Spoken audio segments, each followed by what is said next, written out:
High noon, 2011. In the rugged, sun-drenched mountains of southern Cebu, the air is usually thick with the scent of salt and dry earth. But on this particular Wednesday, the atmosphere was heavy with something else: grief.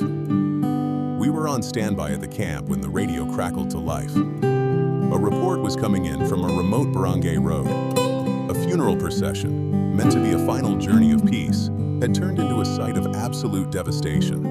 In provincial life, the municipal dump truck often serves a dual purpose. It's a workhorse for the town, but in times of sorrow, it becomes a vessel for the community to transport their dead and the many relatives who wish to follow. The truck was loaded. The coffin of a father, a patriarch, sat in the center, surrounded by his children, his siblings, and his grandchildren. They were navigating the sloppy mountain roads, tight curves where one side is solid rock and the other is a sheer drop into the green abyss. Suddenly, the roar of the engine changed. The brakes hissed, then went silent. The driver fought the steering wheel, but the weight of the truck and the steepness of the grade were too much. The vehicle careened off the edge, tumbling down the mountainside. When the rescue teams arrived, the scene was chaotic. 11 souls were gone. The driver and many others were left with injuries that would scar them for a lifetime. As investigators, our job is to look at the how. We look at the skid marks, the brake lines, and the load capacity. The official conclusion was clear: mechanical failure and driver negligence. The truck was old, the road was unforgiving, and the human element failed to compensate for the machine's limits. On paper, the case was closed.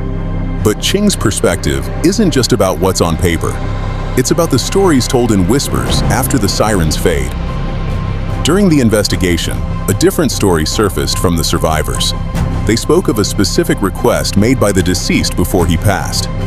He had told his children, "Carry me to the cemetery by foot. Do not use a vehicle. Walk with me one last time." But out of convenience, or perhaps simply because they were overwhelmed by the logistics of a mountain burial, the family chose the dump truck.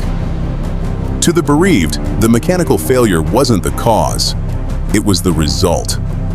They believed, and still believe, that their father's spirit was protesting their disobedience. You asked for my perspective. Was it negligence, or was it the will of the deceased?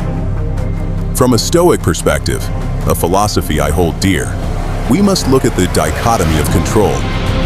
We cannot control the spirits of the dead, but we can control our maintenance of the machines we trust with our lives.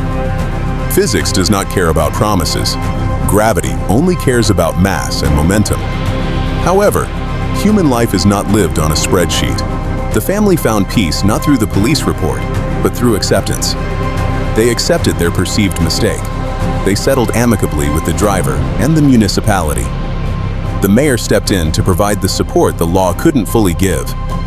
Whether you believe in the supernatural or the mechanical, the lesson is the same: respect. Respect for the tools we use, and respect for the wishes of those we love. In the end, the 11 who were lost that day didn't die because of a grudge. They died in a tragic intersection of human error and a family's grief. Perhaps the will of the deceased wasn't a curse, but a warning we didn't heed.